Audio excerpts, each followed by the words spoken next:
Good morning, or maybe good afternoon for some of you, depending on where you are. And by that, I'm assuming if you're probably on the East Coast.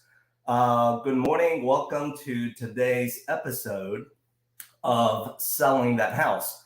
It is the last day, the very last day of the month of August. And for today's episode, I have the pleasure to invite and introduce to all of you watching us today, whether you're watching this as a live stream or you're watching this as a recording. I have the pleasure of inviting a mother-son, multi-generational real estate business. They do a lot of wonderful stuff beyond just selling real estate up here in Illinois, as well as in the Sunshine State of Florida. So with all of that being said, let me bring them each into the studio. So here we go. All right, Angela. Hi, Bill. How you doing? I'm doing well. And Anthony, good seeing you. Hey, Bill. Good to see you again, man. All right. So as I shared with everyone, I teased, the introduction. I said, hey, I'm going to bring in some of my friends, a mother, son, multi-generational family business. But before we get into things, Angela, I know our texting the previous 48 hours, all is good for you, right? The Dahlia, the storm didn't bother you at all. No, I'm in Southwest Florida in the Naples area. So we just had spotty rain. That was it. So we're good. Thank you. Good to know. Good to know. From what I could tell, but I wanted to ask, it kind of shot over you. Yeah, it really did. We got lucky this time. we suffered last year enough. Yeah. All right. Good to know. So with that being said, the first thing I wanted to do to start off our conversation today is for our social media audience members. Maybe some of them are obviously our friends together, my friends, your friends, it doesn't matter. We lump them all into the same. But for the ones that don't know you as well, let's start off with ladies first. Angela, why don't you tell us about yourself, your family business? How did you get started? So I got my license in Illinois in 2003, and I own a brokerage in Lombard area. And I started about 7 years ago making the transition to Florida. Okay. I would come down about 3-4 days a month, started to figure out where I might want to start my Florida business. Settled in Southwest Florida. So my office is in the Fort Myers area, and nice. I do everything kind of south. So I used to travel down here 1 week a month. 2020 hit, and we ended up staying through that because there was no point in coming back to Illinois. So we ended up buying a house. Didn't plan on it. It happened. So now I do the opposite commute. I am in Florida about 3 weeks a month, and then I go back to Chicago area 1 week a month. Okay. And so Anthony has taken over things up in Illinois, and I do have one assistant out here in Florida. And then when I'm in Illinois, she kind of takes care of things down here. So it's nice. Worked out pretty well. Nice. Yeah. So Anthony, what's it like? You can spill the beans. You probably should sugarcoat it just a little bit because my boss is here, right? What's it like to work in a family business? You know what? It's been great. I never really had to, I started out, 10 years ago, I was doing short sale assistance for my mother. Right. And then, I decided, hey, real estate's pretty cool. Real estate's fun. So, eventually I got my license and stuff. I never really worked outside the family business, honestly. So I couldn't compare it really. I mean, The fact that my boss is a little farther away more often now is pretty enjoyable.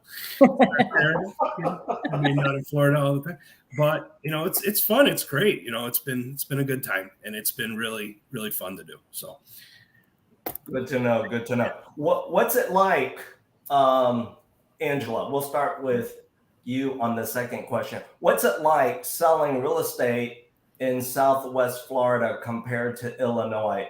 What might be different? So the major differences are closings in Florida are done by a title company, and attorneys are very rarely involved in the transaction. You're right. Where Illinois is more the attorney kind of takes over and works with the title company of their choice. Okay. Down here, depending on the county that you live in, the seller may choose the title company or the buyer may choose the title company, but the agent has a lot more responsibility because they sort of start doing some of the things an attorney would do in Illinois. We look at title work, we do closing statements, things like that. We view them. So we do, have a lot more paperwork. Agency is another big difference. Okay. In Illinois, you tend to represent a buyer or a seller, and you can actually have dual agency.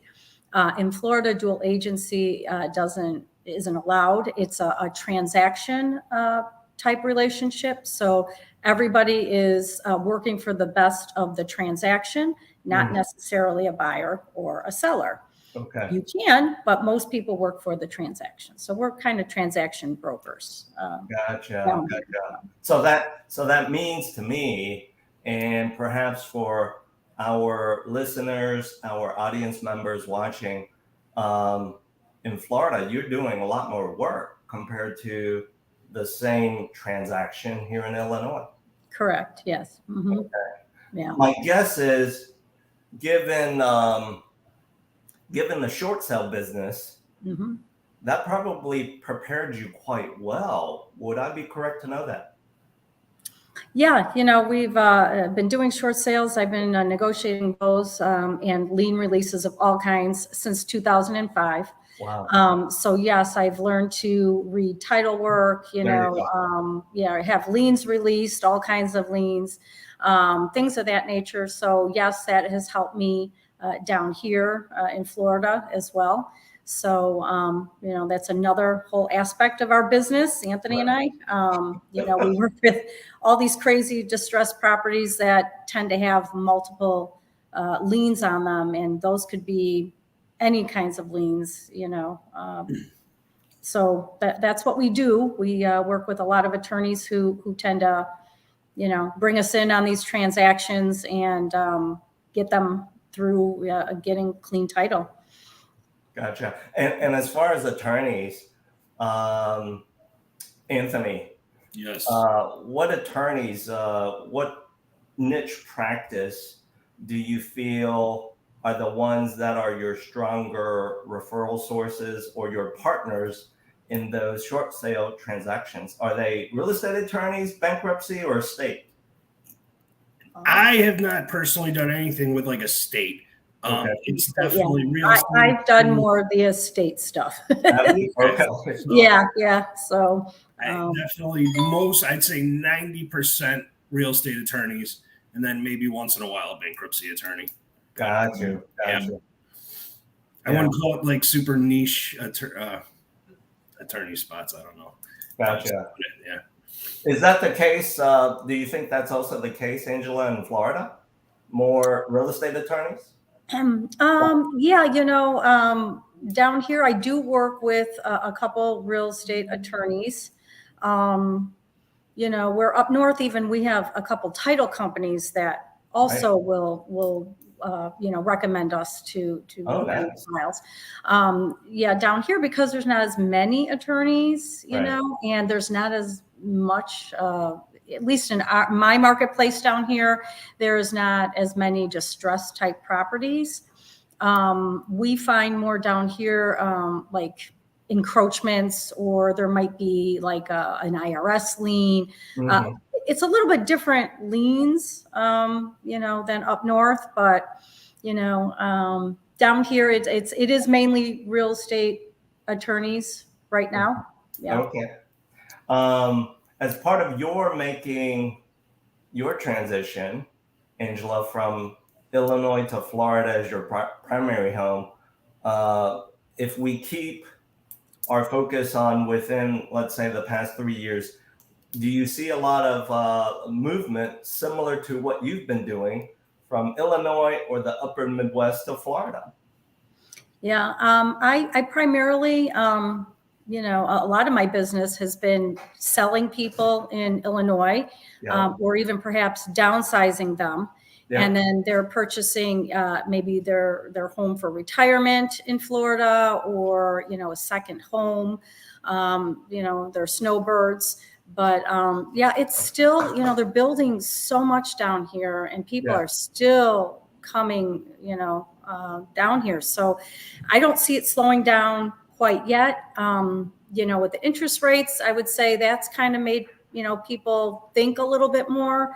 Sure. We're not fighting for houses like they still are in Illinois. They're still, bidding over and whatnot. Right. In Florida, not as much. That doesn't exist as much. So right now in Florida, there's more of a balanced market, like equal supply of homes for sale against buyer demand. Yeah, right now it's slow because it's summer and it's hot. Okay. A lot of people have gone back up north, but Yeah. it'll start picking up as we get closer to what we consider season, which is, generally maybe a little bit of December, January, February, March, April. It starts picking up October, November, a little more people come down, December a little more. So most people will look for look for houses when they're down here. Yeah. So right now, since everybody's kind of gone up north, it's real quiet around here. We are selling houses, but we're not, there's not a ton of buyers, but there's not, a lot of houses on the market either. It will all, all the houses will go on the market as we get closer and closer to the season. Yeah, it's how the seesaw works, right? Yeah, yeah. So I get your story. The fact that you've got, your presence here in Illinois, or you had your own presence in Illinois, and now you can rely on Anthony to cover, the Right. upper Midwest, and then you focus on the Southeast. Yeah. Great play. Anthony, talk to me about this. You and I both know that here in Illinois, it's still a very strong seller's market, right? Absolutely, yeah. Yeah. So what would be your advice to someone who's watching us today, if they are planning to sell in the next 90 days, what's the best thing they should do first, and then right after call you? What's the first thing they should do? I guess I would say clean the house. I mean, the market's so strong. Like there's been times in the market where you want to do remodeling and you want to, you want to put money into it to, increase property values and stuff like that. Right now, the market's so strong, you don't even need to do that. That's not like, in the past, a house is on the market for a month or two or something. It's not like that right now. Right. So I would just be ready to move. I feel like there's a lot of people who it's amazing how people are getting, because I've dealt with people who have sold their house and then bought something. It's like they get such a good price on their house and they're like, oh, that's awesome. And then they're looking for something to buy and they're like, oh my God, everything's so expensive. Like you just got $50,000 more than you thought you were going to get for your house. Now it's on the buy side. You know what I mean? So I guess if you're looking to sell, you're going to need to buy something else. I guess expect the same sticker shock that you're getting on your side when you actually do sell the property. So, but that's just what property values have done in the last couple years. It's staying strong. So I don't. If you would have told me it was still going strong 2-3 years ago, it's still going to have 10 people fighting over the same property, I would have been like, that's probably not going to happen. But we know where we're at right now in 2023. So here in Illinois, Angela, you know this, even though you only come in here, you parachute in here 1 week out of the month. We don't have as much land, right? Right. So the opportunity to build new, it still exists, but the challenge is you gotta go pretty far radially, radially northwest, far west, far south, et cetera, et cetera. And I'm with you, Anthony. For someone who is looking to sell their home right now, I'm right there with Get you. it out there. Just get it out Get there. it out there. Clean up a little bit. I'm Yeah. with you. Declutter. Yeah. And then my advice to some past clients, some friends who are thinking about selling is sell now. Take the money off the table. Don't get so mentally locked into whatever low rate you had. Hell with that. Make the money and then plan your next chapter. As a matter of fact, I have one client who did this. They sold their home for top dollar, took that big pile of money off the table, and they used a chunk of the money to do what? They bought an RV. Yeah. Yeah. A lot of people are doing that. Right. Oh my gosh. Yeah. Yeah, they bought an RV. They're going to live the nomad life for at least 12 months and then come back into the market. I was a couple of years ago. I was looking at small homes in Florida. Were Just to have something down there. Yeah. So I can't even say that that's crazy or anything. I think that's a good play. You know, those small tiny homes. Yes. With, down in Florida. With what I've seen, some of them look pretty nice. Yeah. They're cute. Yeah. It's interesting. It's interesting down there in Florida. Yeah. And for all of you watching, with Anthony's comment about first thing you got to do is clean up, declutter. Well, hey, guess what? With a tiny home, you don't have that much to declutter and clean up. Right. Might be a little harder to declutter. You don't got so much space to hide stuff. I don't know. Bingo.